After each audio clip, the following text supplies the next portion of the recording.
സമയത്ത് മമ്മൂട്ടിയുടെ മോഹൻലാലിന്റെ സിനിമകളൊക്കെ ഫെസ്റ്റിവൽ സീസണിലൊക്കെ ഇറക്കി വിട്ടിട്ട് ആൾക്കാരെല്ലാരും അവധിക്ക് കുട്ടികളൊക്കെ കൂടെ തിയേറ്ററിൽ വരുന്ന സമയത്തൊക്കെ കയറി കണ്ടുപോയത് കൊണ്ട് നടന്നുപോയ കുറേ സിനിമകളുണ്ട്. പൊട്ട പടങ്ങളായിരിക്കും.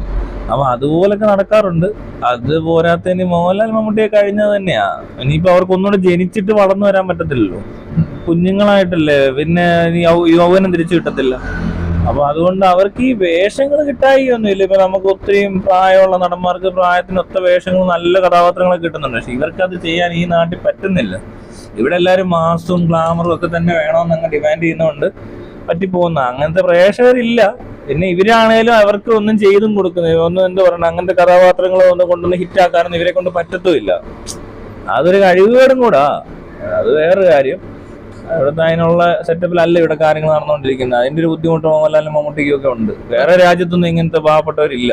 കാണുവാണ് ഇപ്പൊ തിയേറ്ററിൽ പോയിരുന്ന തന്നെ കാണേണ്ട പടം എന്ന് പറഞ്ഞാൽ കാണേണ്ടതായിട്ടുള്ളത് ഇങ്ങനെയുള്ള സിനിമകളൊക്കെ ഉള്ളൂ. ഈ പറഞ്ഞ പോലെ മലയാള സിനിമയൊക്കെ മൊബൈലിൽ കണ്ടാൽ മതി, അതിന് പോലുള്ള ക്വാളിറ്റി ഇല്ല. അത് പെട്ടെന്ന് വല്ല 5 മിനിറ്റ് കൊണ്ട് ആരെങ്കിലും കഥ പറഞ്ഞു തന്നാൽ അത് മതി. ശരിക്കും മലയാള സിനിമയുടെ തിയേറ്ററിനകത്തൊന്നും ഇല്ല. എന്താ പറയാ, ഇവിടെ എന്തോ നല്ല സിനിമ എന്ന് പറഞ്ഞാൽ അങ്ങനെ ഒരു പടമൊന്നും ഇല്ല ശരിക്കും.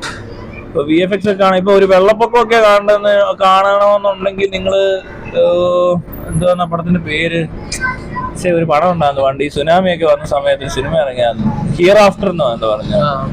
ആ പടമൊക്കെ കണ്ടു കഴിഞ്ഞാൽ VFX മനസ്സിലാവും എങ്ങനെയാണ് അത് ചെയ്യേണ്ടത്. അതൊക്കെ കണ്ടു കഴിഞ്ഞാൽ പിന്നെ ഈ മലയാളം പടമൊക്കെ വന്ന് കണ്ടു കഴിയുമ്പോൾ നമുക്ക് മറ്റേ വേൾഡ് കപ്പ് കണ്ടിട്ട് നമ്മുടെ ഇവിടെ പിള്ളേർ വെറുതെ ഗ്രൗണ്ടിൽ കിടന്ന് ഫുട്ബോൾ കളിക്കുന്നതിൽ വ്യത്യാസം തോന്നും. കാരണം ആ ഫീൽ കിട്ടത്തില്ല, സ്പീഡൊന്നും ഇല്ല. പിന്നെ ഇവിടെ അത്രയും അങ്ങനത്തെ ഒരു പടങ്ങൾക്ക് സാധ്യതയേ ഇല്ലാത്തൊരു നാടാവും. മാത്രമല്ല അതിനൊക്കെ ഭയങ്കര ഫണ്ടും വേണം.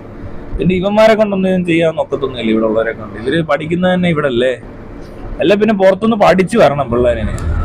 ഇവിടെ ഒന്നും അങ്ങനത്തെ ഇൻസ്റ്റിറ്റ്യൂഷൻസ് ഒന്നും പോരാ. ഇവിടെ ഫിലിമിനുമായിട്ട് റിലേറ്റ് ചെയ്ത് ഇപ്പൊ എഡിറ്റിംഗ് ആണെങ്കിലും കൊള്ളാം, VFX ആണെങ്കിലും ഇനി വേറെ എന്ത് പഠിപ്പിക്കുവാണെങ്കിലും ആക്ടിങ്ങോ ഡയറക്ഷനോ എന്തൊക്കെ പഠിപ്പിക്കുന്ന ഇൻസ്റ്റിറ്റ്യൂഷൻ എടുത്ത് നോക്കാം, എല്ലാം പരാജയമാണ്, വൻ പരാജയം. അവിടെ പഠിച്ചിട്ടാ വരുന്നെങ്കിൽ പിന്നെ പറയണ്ട, അവൻ്റെ കാര്യം പോക്കാം.